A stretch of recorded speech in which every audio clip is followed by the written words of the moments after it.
भारत में cough syrup से जुड़ी एक गंभीर घटना ने पूरे देश को झकझोर के रख दिया। खबर है कि मध्य प्रदेश में कफ सिरप पीने से 22 बच्चों की मौत हो गई, जबकि कई अन्य बच्चों की हालत अभी भी गंभीर बताई जा रही है।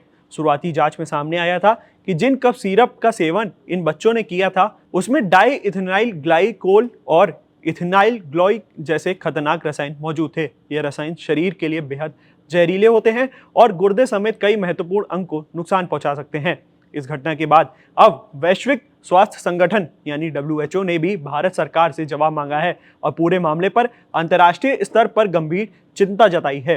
WHO ने भारत के स्वास्थ्य मंत्रालय और ड्रग कंट्रोलर से यह सवाल किया है कि क्या ये जहरीले कफ सिरप देश के बाहर भी सप्लाई किए गए थे।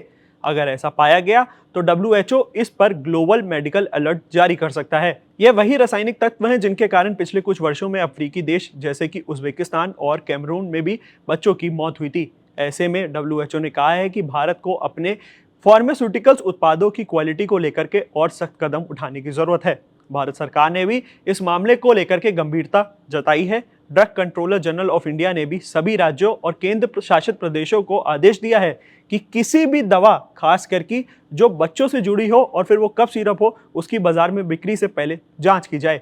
इसके अलावा जिन कंपनियों के उत्पादों पर शक है उनके खिलाफ जांच शुरू कर दी जाए। मध्य प्रदेश के छिंदवाड़ा जिले में सबसे ज्यादा मौत रिपोर्ट की गई है और वहीं से यह मामला सबके सामने आया। अधिकारियों ने कफ सिरप की बेंच सील कर दी है और उन्हें जांच के लिए लैब भेज दिया है। इस हादसे के बाद फिर भारत के फार्मा सेक्टर की निगरानी और गुणवत्ता नियंत्रण पे सवाल खड़े हो गए हैं। भारत दुनिया का सबसे बड़ा दवा निर्यात में से एक है और ऐसे में मामला एक अंतर्राष्ट्रीय सुर्खी में आ चुका है। स्वास्थ्य विशेषज्ञों का कहना है कि ऐसे जहरीले रसायन दवाएं मिलने से केवल लापरवाही नहीं बल्कि सिस्टम की नाकामी भी दर्शाता है। बच्चों की जान जाने के बाद अब परिवार में गुस्सा और गहरा दुख आ चुका है। वहीं सरकार और स्वास्थ्य एजेंसी स्थिति को नियंत्रण करने में लगी हुई है।